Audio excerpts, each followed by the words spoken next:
നിങ്ങൾ എപ്പോഴെങ്കിലും വലിയൊരു ട്രാഫിക് ബ്ലോക്കിൽ പെട്ടിട്ടുണ്ടോ? ചുറ്റും വണ്ടികൾ, ഭയങ്കര ഹോണടി, ആകെ ഒരു ബഹളം. അതെ, വല്ലാത്തൊരവസ്ഥയാണത്. ആ ആ സമയത്ത് നിങ്ങളുടെ ഫോൺ അടിക്കുകയാണ്.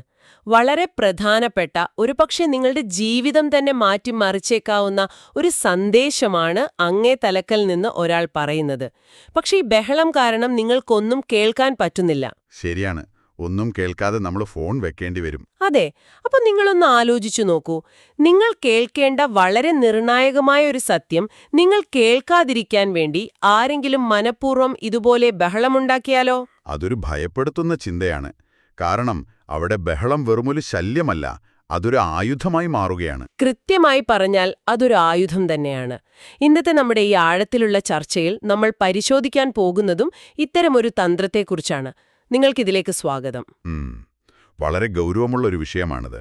അതെ അതെ, നമ്മുടെ ഇന്നത്തെ ഉറവിടം എന്ന് പറയുന്നത് എന്താ പറയാ, the Quranic call to silence truth എന്ന വിശകലനത്തിൽ നിന്നുള്ള ഒരു പുരാതന വാചകമാണ്. സൂറ ഫുസിലത്ത് 41:26 ഒരു ഭാഗം.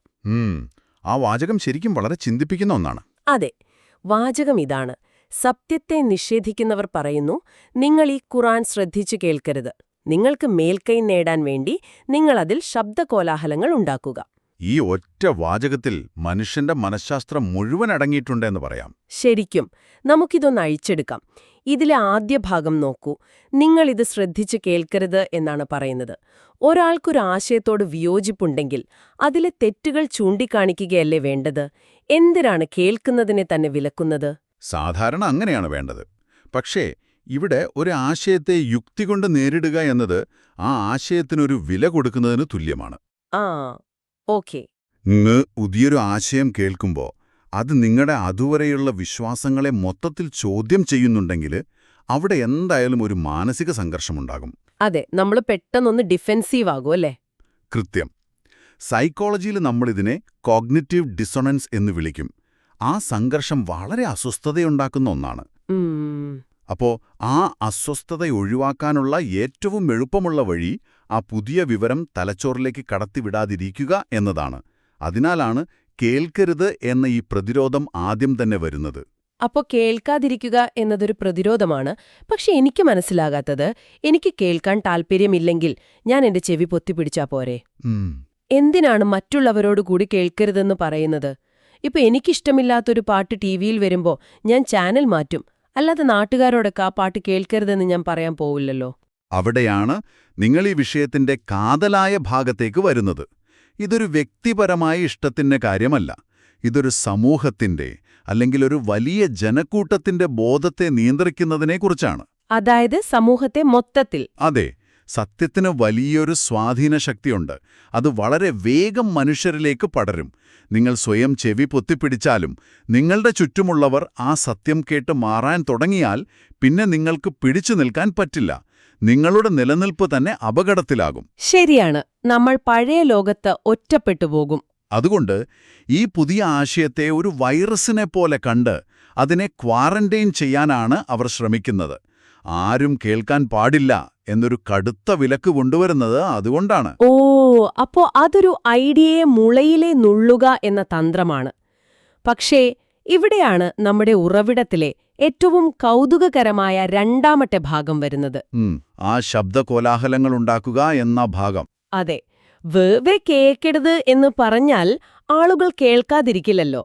മനുഷ്യന്റെ ഒരു സ്വാഭാവികമായ ജിജ്ഞാസ കാരണം ആളുകൾ കൂടുതൽ ശ്രദ്ധിക്കാൻ ശ്രമിക്കും. തീർച്ചയായും, വിലക്കുന്ന കാര്യങ്ങളോട് മനുഷ്യന് എപ്പോഴും താല്പര്യം കൂടുതലാണ്. അവിടെയാണ് ഇവർ രണ്ടാമത്തെ തന്ത്രം എടുക്കുന്നത്. നിങ്ങളതിൽ ശബ്ദകോലാഹലങ്ങൾ ഉണ്ടാക്കുക. ഇംഗ്ലീഷിൽ ഇതിനെ ഡി-റൗൺ ഇറ്റ് ഔട്ട് വിത്ത് നോയിസ് എന്നാണ് വിവർത്തനം ചെയ്തിരിക്കുന്നത്. ഒരു വലിയ ബഹളമുണ്ടാക്കി സത്യത്തെ അതിൽ മുക്കിക്കളയുക. വളരെ സജീവമായൊരു ആക്രമണമാണിത്. ഇത് കേൾക്കുമ്പോൾ എനിക്ക് ഓർമ്മ വരുന്നത് ഈ കമ്പ്യൂട്ടർ നെറ്റ്വർക്കുകളിൽ നടക്കുന്ന DDoS അറ്റാക്കുകളെക്കുറിച്ചാണ്. DDoS അറ്റാക്കോ? അതൊരു വളരെ രസകരമായ സാമ്യപ്പെടുത്തലാണല്ലോ. അതൊന്ന് വിശദീകരിക്കാമോ? അതെ, അതായത് ഒരു വലിയ വെബ്സൈറ്റ് അല്ലെങ്കിൽ സെർവർ ഹാക്ക് ചെയ്യാൻ ചിലപ്പോൾ ഹാക്കർമാർ പാസ്വേഡ് കണ്ടുപിടിക്കാനൊന്നും മെനക്കെടില്ല. പകരം ഒരേ സെക്കൻഡിൽ ലക്ഷക്കണക്കിന് വ്യാജ റിക്വസ്റ്റുകൾ ആ സെർവറിലേക്ക് അങ്ങോട്ട് അയക്കും. അപ്പോൾ സെർവർ ജാം ആവും. കൃത്യം. സെർവറിന്റെ പ്രോസസ്സിംഗ് കപ്പാസിറ്റിക്ക് താങ്ങാൻ കഴിയുന്നതിലും അപ്പുറമായിരിക്കും അത്. അതോടെ സെർവർ ക്രാഷ് ആവും. പിന്നെ യഥാർത്ഥത്തിൽ ആവശ്യമുള്ള ഒരാൾ വന്നാൽ പോലും ആ സൈറ്റ് വർക്കാകില്ല. വളരെ ശരിയാണ്. നമ്മുടെ തലച്ചോറും ഇതുപോലെ തന്നെയല്ലേ പ്രവർത്തിക്കുന്നത്? അല്ലേ?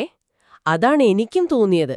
ഒരു വലിയ സത്യം പ്രോസസ്സ് ചെയ്യാൻ തലച്ചോറിന് സ്വസ്ഥതയും സമയവും വേണം. ആ സമയത്ത് അനാവശ്യമായ ഒരുപാട് ബഹളങ്ങളും വിവാദങ്ങളും സൃഷ്ടിച്ച് തലച്ചോറിലേക്ക് ഇട്ടുകൊടുത്താൽ മനുഷ്യന്റെ ചിന്താശേഷി തന്നെ നിശ്ചലമാകില്ലേ? തീർച്ചയായും. മനുഷ്യന്റെ ശ്രദ്ധ അല്ലെങ്കിൽ കോഗ്നിറ്റീവ് ബാൻഡ്വിഡ്ത്ത് എന്നത് വളരെ പരിമിതമായ ഒന്നാണ്. ഒരു സമയത്ത് നമുക്ക് ഒന്നോ രണ്ടോ കാര്യങ്ങളിൽ മാത്രമേ ആഴത്തിൽ ചിന്തിക്കാനും ശ്രദ്ധിക്കാനും കഴിയൂ. സത്യം മനസ്സിലാക്കാൻ ആളുകൾ ചിന്തിക്കണം, ചോദ്യങ്ങൾ ചോദിക്കണം. എന്നാൽ ബഹളം അങ്ങനെയല്ല. അത് നമ്മുടെ വൈകാരിക തലങ്ങളെയാണ് പെട്ടെന്നുണർത്തുന്നത്. ദേഷ്യം, പേടി, വെറുപ്പൊക്കെ പെട്ടെന്നുണ്ടാക്കാൻ പറ്റും അല്ലേ? അതെ, അതെ. യഥാർത്ഥ വിഷയത്തിൽ നിന്ന് ആളുകളുടെ ശ്രദ്ധ തിരിക്കാൻ വേണ്ടി ബോധപൂർവം ഇല്ലാത്ത പ്രശ്നങ്ങൾ ഉണ്ടാക്കുക, അടിസ്ഥാനമില്ലാത്ത ആരോപണങ്ങൾ ഉന്നയിക്കുക, ഇതൊക്കെയാണ് ഈ പറയുന്ന ശബ്ദകോലാഹലങ്ങൾ. അപ്പോൾ നമ്മൾ നിത്യജീവിതത്തിൽ കാണുന്ന പല കാര്യങ്ങളെയും ഇതിനോട് ചേർത്ത് വായിക്കാമെന്ന് തോന്നുന്നു. ഇപ്പോൾ വളരെ ഗൗരവമുള്ളൊരു ചോദ്യം ഒരാളോട് ചോദിക്കുമ്പോൾ അതിന് ഉത്തരം പറയുന്നതിന് പകരം തീർത്തും അപ്രസക്തമായ വേറൊരു വിഷയം വലിച്ചെഴിച്ചു കൊണ്ടുവരും. എന്നിട്ടവിടെ വലിയൊരു വാഗ്വാദമുണ്ടാക്കും. അതെ. അപ്പോൾ എല്ലാവരും ഈ പുതിയ വിവാദത്തിന് പിന്നാലെ പോകും. അതായത് ഈ ബഹളം വെറുതെ ശ്രദ്ധ തിരിക്കാൻ വേണ്ടി മാത്രമുള്ളതാണ്, അല്ലേ? അതൊരു നല്ല നിരീക്ഷണമാണ്. എന്നാൽ അതിലൊരു ചെറിയ തിരുത്തുണ്ട്. ഇത് വെറുതെ ശ്രദ്ധ തിരിക്കാൻ വേണ്ടി മാത്രമുള്ളതല്ല. പിന്നെന്താണ്? ശ്രദ്ധ തിരിക്കുന്നതിനപ്പുറം ആളുകളെ മാനസികമായി തളർത്തുക എന്നതുകൂടിയാണ് ഇതിന്റെ യഥാർത്ഥ ലക്ഷ്യം. നിങ്ങളുടെ ആ DOS ഉദാഹരണം തന്നെ വീണ്ടും എടുക്കാം. നിരന്തരമായ ബഹളങ്ങളും വിവാദങ്ങളും കേൾക്കുമ്പോൾ മനുഷ്യർക്ക് മാനസികമായൊരു വലിയ മടുപ്പ് വരും. ഇതിനെ മെന്റൽ എക്സോഷൻ എന്ന് പറയാം. ഒടുവിൽ എനിക്കിതൊന്നും കേൾക്കണ്ട, എനിക്ക് മനസ്സിലാകുന്നില്ല, എല്ലാം ഒരുപോലെയാണ് എന്ന് പറഞ്ഞ ആളുകൾ ചിന്തിക്കുന്നത് തന്നെ നിർത്തും. നമ്മൾ ഗിവപ്പ് ചെയ്യും. കൃത്യം. ആ ഒരു നിസ്സംഗതയാണ് ഈ ബഹളമുണ്ടാക്കുന്നവർക്ക് വേണ്ടത്. കാരണം ചിന്തിക്കാൻ തയ്യാറുള്ള ഊർജ്ജസ്വലരായ മനുഷ്യരെ അവർക്ക് ഭയമാണ്. അതൊരു വലിയ പോയിന്റാണ്. നമ്മൾ പലപ്പോഴും കരുതുന്നത് ബഹളമുണ്ടാക്കുന്നവർക്ക് എന്തെങ്കിലും വലിയ കാര്യം പറയാനുണ്ടെന്നാണ്. എന്നാൽ പലപ്പോഴും അവർക്ക് യാതൊന്നും പറയാനില്ല എന്നതാണ് വാസ്തവം. അതെ. മറുപക്ഷത്തുള്ള സത്യം പുറത്തുവരാതിരിക്കാൻ അവർ കണ്ടെത്തുന്ന ഒരു പുകമറ മാത്രമാണത്. സത്യം എപ്പോഴും വളരെ ലളിതമായിരിക്കും. അതിന് വളച്ചുകെട്ടലുകൾ ആവശ്യമില്ല. എന്നാൽ ഈ ബഹളങ്ങൾ വളരെ സങ്കീർണമായിരിക്കും, ആളുകളെ കുഴപ്പത്തിലാക്കും. ശരിയാണ്. ഒരു നുണയ്ക്ക് അല്ലെങ്കിൽ ഒരു വിവാദത്തിന് സത്യത്തേക്കാൾ വേഗത്തിൽ സഞ്ചരിക്കാൻ കഴിയും എന്ന് പറയുന്നതിന്റെ കാരണവും അതാണ്. ഈ ബഹളങ്ങൾക്കിടയിൽ പെട്ടുപോകുമ്പോൾ ആളുകൾ യഥാർത്ഥത്തിൽ എന്തായിരുന്നു ആദ്യത്തെ പ്രശ്നമെന്ന് പോലും മറന്നുപോകും. പക്ഷെ എനിക്കിവിടെ ഒരു സംശയം വരുന്നുണ്ട്. ഇത്രയും ബുദ്ധിമുട്ടി, ഇത്രയും ഊർജം ചെലവഴിച്ച് എന്തിനാണിവർ ഈ ബഹളങ്ങളൊക്കെ ഉണ്ടാക്കുന്നത്? സത്യം പുറത്തു വന്നാൽ തന്നെ ഇവർക്ക് എന്താണ് സംഭവിക്കാൻ പോകുന്നത്? വെറുമൊരു ഈഗോയുടെ പ്രശ്നമാണോ ഇത്? അതോ തങ്ങൾ തോറ്റുപോയി എന്ന് സമ്മതിക്കാനുള്ള മടിയാണോ? ഈഗോയല്ല. അതിനേക്കാൾ വളരെ അടിസ്ഥാനപരമായ ഒന്നാണ് ഇതിനു പിന്നിലുള്ളത്. അതാണ് ഈ വാചകത്തിന്റെ അവസാന ഭാഗത്ത് വളരെ കൃത്യമായി പറഞ്ഞിരിക്കുന്നത്. നിങ്ങൾക്ക് മേൽക്കൈ നേടാൻ വേണ്ടി. So that you may gain the upper hand. അതെ. ഈ ബഹളങ്ങൾക്കൊന്നും യാതൊരു ലക്ഷ്യവുമില്ല എന്ന് നമ്മൾ കരുതരുത്. അവരുടെ ഒരേയൊരു ലക്ഷ്യം അധികാരം നിലനിർത്തുക എന്നതാണ്. മറ്റുള്ളവരുടെ മേൽ തങ്ങൾക്കുള്ള നിയന്ത്രണം തുടരുക എന്നതാണ്. അപ്പോഴിതൊരു അധികാര പോരാട്ടമാണല്ലേ? അതായത് സത്യം പുറത്തു വന്നാൽ ആളുകൾക്ക് കാര്യങ്ങൾ മനസ്സിലാകും. അവർക്ക് കാര്യങ്ങൾ മനസ്സിലായാൽ അവർ ചോദ്യങ്ങൾ ചോദിക്കാൻ തുടങ്ങും. തീർച്ചയായും. ചോദ്യങ്ങൾ ചോദിച്ചാൽ അധികാരം ചോദ്യം ചെയ്യപ്പെടും. അപ്പോൾ അവർക്ക് ഇന്നുള്ള ആ മേൽക്കൈ അല്ലെങ്കിൽ പവർ നഷ്ടപ്പെടും. ഇതൊഴിവാക്കാനാണ് ഈ മുഴുവൻ അധ്വാനവും. കൃത്യമായി പറഞ്ഞാൽ അതാണ് കാര്യം. അധികാരം എന്നതിനെക്കുറിച്ച് നമ്മൾ മനസ്സിലാക്കേണ്ട ഒരു കാര്യമുണ്ട്. പ്രത്യേകിച്ച് അനീതിയിലോ അസത്യത്തിലോ അധിഷ്ഠിതമായ അധികാരം എപ്പോഴും നിലനിൽക്കുന്നത് ജനങ്ങളുടെ അറിവില്ലായ്മയിലാണ്, അല്ലെങ്കിൽ അവർക്ക് നൽകപ്പെടുന്ന തെറ്റായ വിവരങ്ങളിലാണ്. അപ്പോ സത്യം എന്നത് അത്തരം അധികാരങ്ങളെ സംബന്ധിച്ചിടത്തോളം ഏറ്റവും വലിയ ഭീഷണിയാണ്. അതെ. എന്തുകൊണ്ടെന്നാൽ സത്യമെന്നത് സ്വയം പര്യാപ്തമായ ഒന്നാണ്. അതിന് നിലനിൽക്കാൻ വേറെ ആരുടെയും സഹായം ആവശ്യമില്ല. അത് തനിയെ നിന്നുകൊള്ളും. എന്നാൽ അസത്യത്തിനങ്ങനെയല്ല. അതിന് നിലനിൽക്കാൻ നിരന്തരമായ ശ്രമങ്ങൾ ആവശ്യമാണ്. ഒരു നുണയെ സംരക്ഷിക്കാൻ നിരന്തരം ശബ്ദകോലാഹലങ്ങൾ സൃഷ്ടിച്ചുകൊണ്ടേയിരിക്കണം. ഇത് കേൾക്കുമ്പോൾ എനിക്ക് വേറൊരു കാര്യം കൂടിയാണ് തോന്നുന്നത്. നമ്മൾ പുറമേ നിന്ന് നോക്കുമ്പോൾ വലിയ ശബ്ദമുണ്ടാക്കുന്നവരാണ് ശക്തർ എന്ന് നമുക്ക് തോന്നും. കാരണം അവർക്കാണല്ലോ കൂടുതൽ ആളുകളുടെ ശ്രദ്ധ കിട്ടുന്നത്. എന്നാൽ ഈ വിശകലനം വെച്ച് നോക്കുമ്പോൾ ഏറ്റവും ദുർബലരായ, ഏറ്റവും ഭയപ്പെടുന്ന ആളുകളല്ലേ യഥാർത്ഥത്തിൽ ഈ ബഹളങ്ങൾ ഉണ്ടാക്കുന്നത്? തങ്ങളുടെ കള്ളി വെളിച്ചത്താകുമോ എന്ന ഭയം കാരണമാണല്ലോ അവർക്ക് ഈ നോയ്സ് ഒരു കവചമായി ഉപയോഗിക്കേണ്ടി വരുന്നത്. തീർച്ചയായും അത് മനുഷ്യ സ്വഭാവത്തിന്റെ ഒരു അടിസ്ഥാന സത്യമാണ്. നിങ്ങൾക്ക് നിങ്ങളിൽ തന്നെ വിശ്വാസമുണ്ടെങ്കിൽ, നിങ്ങളുടെ വാദങ്ങൾ സത്യസന്ധമാണെങ്കിൽ, നിങ്ങൾക്ക് ബഹളമുണ്ടാക്കേണ്ട കാര്യമില്ല. നിങ്ങൾ ശാന്തമായി കാര്യങ്ങൾ പറയും. അതെ, ബഹളം എപ്പോഴും ആന്തരികമായ ഭയത്തിന്റെ ലക്ഷണമാണ്. സത്യം. എന്ന വെളിച്ചം തങ്ങളുടെ കള്ളത്തരങ്ങളെ പുറത്തു കൊണ്ടുവരുമോ എന്ന ഭയം അവരെ നിരന്തരം വേട്ടയാടുന്നുണ്ട്.